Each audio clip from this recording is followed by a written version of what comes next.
estado totalitário, não há necessidade de importar-se com o que as pessoas pensam, uma vez que o governo pode controlar esses pensamentos através da força de seus cacetetes.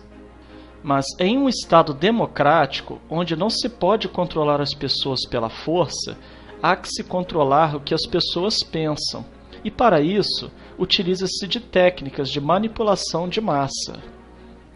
Adiante citaremos as 10 técnicas de manipulação listadas por Noam Chomsky, um linguista, filósofo, cientista cognitivo, comentarista e ativista político norte-americano, referenciado em âmbito acadêmico como o pai da linguística moderna.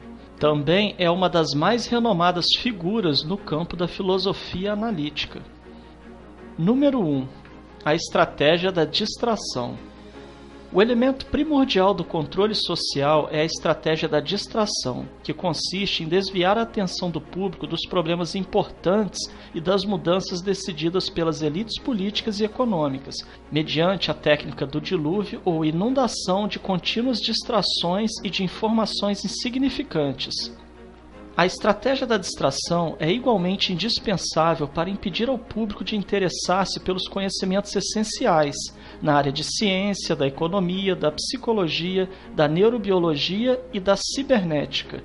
Consiste em manter a atenção do público distraída, longe dos verdadeiros problemas sociais, cativada por temas sem importância real. Manter o público muito ocupado, sem nenhum tempo para pensar nas coisas que realmente têm importância. Estratégia de número 2. Criar problemas, depois oferecer soluções. Este método também é chamado de problema-reação-solução. Cria-se um problema, uma situação prevista para causar certa reação no público, a fim de que este seja o mandante das medidas que se deseja fazer aceitar. Por exemplo, deixar que se desenvolva ou se intensifique a violência urbana, ou organizar atentados sangrentos, a fim de que o público seja o mandante de leis de segurança e políticas em prejuízo da liberdade. Ou também, criar uma crise econômica para fazer aceitar como um mal necessário o retrocesso dos direitos sociais e o desmantelamento dos serviços públicos. Número 3. A estratégia da gradação. Para fazer com que se aceite uma medida inaceitável, basta aplicá-la gradativamente, a conta-gotas, por anos consecutivos. É dessa maneira que condições socioeconômicas radicalmente novas, como o neoliberalismo, foram impostas durante as décadas de 80 e 90. Estado mínimo, privatizações, precariedade, flexibilidade, desemprego em massa, salários que já não asseguram uma vida decente, tantas mudanças que haveriam provocado uma revolução se tivessem sido aplicadas de uma só vez. Número 4. A estratégia do deferido. Outra maneira de se fazer aceitar uma decisão impopular é de apresentá-la como sendo dolorosa e necessária, obtendo a aceitação pública no momento para uma aplicação futura.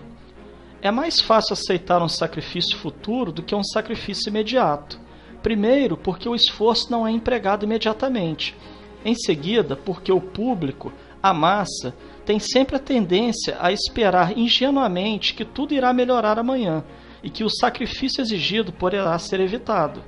Isto dá mais tempo ao público para acostumar-se com a ideia de mudança e de aceitá-la com resignação quando é chegado o momento.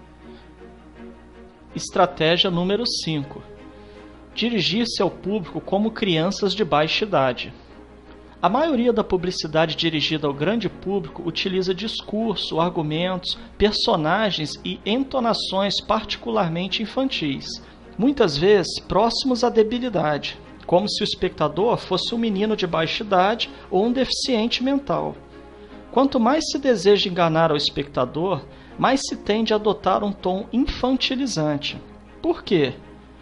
Se você se dirige a uma pessoa como se ela tivesse a idade de 12 anos ou menos, então, em razão da sugestionabilidade, ela tenderá, com certa probabilidade, a uma resposta ou reação também desprovida de um sentido crítico, como a de uma pessoa de 12 anos ou menos de idade. Estratégia número 6. Utilizar o aspecto emocional muito mais do que a reflexão. Fazer uso do aspecto emocional é uma técnica clássica para causar um curto-circuito na análise racional e, por fim, ao sentido crítico dos indivíduos. Além do mais, a utilização do registro emocional permite abrir a porta de acesso ao inconsciente para implantar ou enxertar ideias, desejos, medos e temores, compulsões ou induzir comportamentos.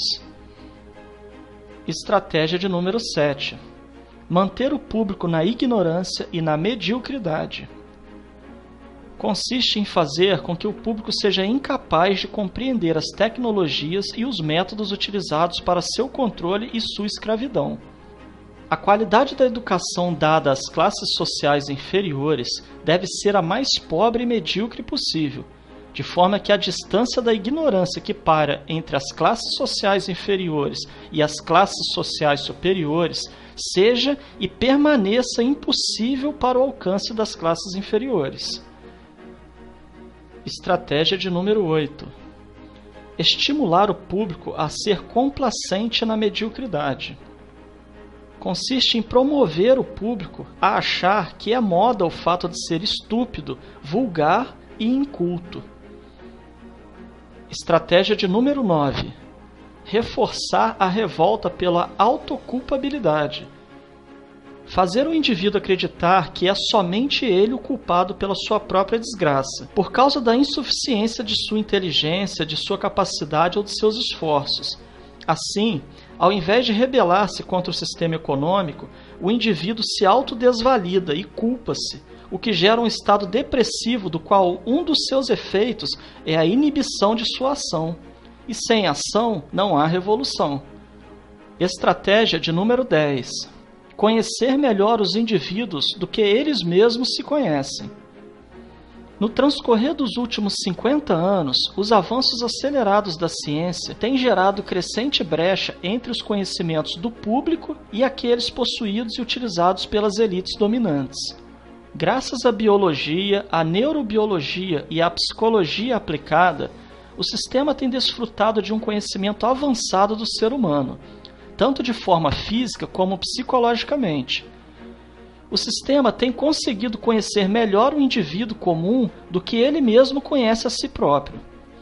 Isto significa que, na maioria dos casos, o sistema exerce um controle maior e um grande poder sobre os indivíduos do que os indivíduos a si mesmos. Observando essas 10 estratégias citadas por Noam Chomsky, certamente poderemos fazer relações com o que vivemos atualmente, principalmente no campo político. Portanto, é dever de cada um analisar cada fato e notícia a partir de seu próprio ponto de vista, reunindo a maior quantidade de informações possível. Somente assim conseguiremos anular os efeitos manipuladores que estão embutidos nas propagandas, notícias e acontecimentos.